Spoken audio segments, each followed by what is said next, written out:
أعوذ بالله من الشيطان الرجيم. بسم الله الرحمن الرحيم.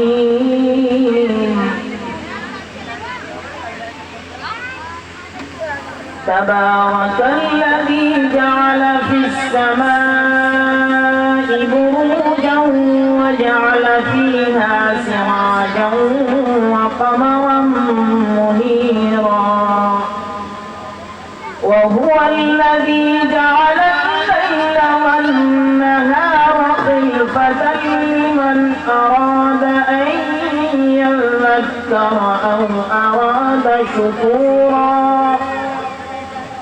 وعباد الرحمن الذين يمشون على الأرض هونا وإذا خاطبهم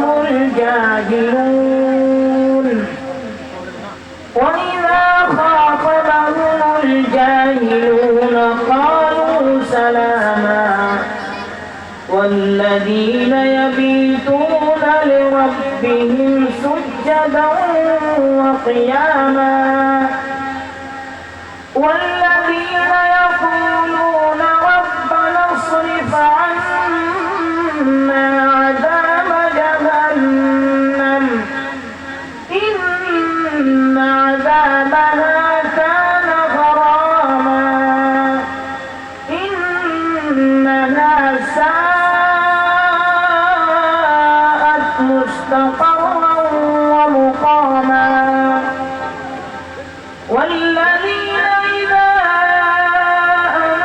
أنفقوا لم يسرفوا ولم يقتروا وكان بين ذلك قواما.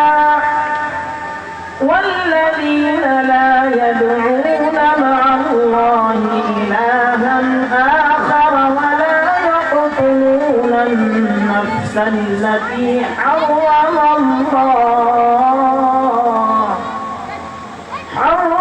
الله إلا بالحق ولا يزنون، ومن يفعل ذلك يلقى أثاما يضاعف له العذاب يوم القيامة ويخلد فيه مهانا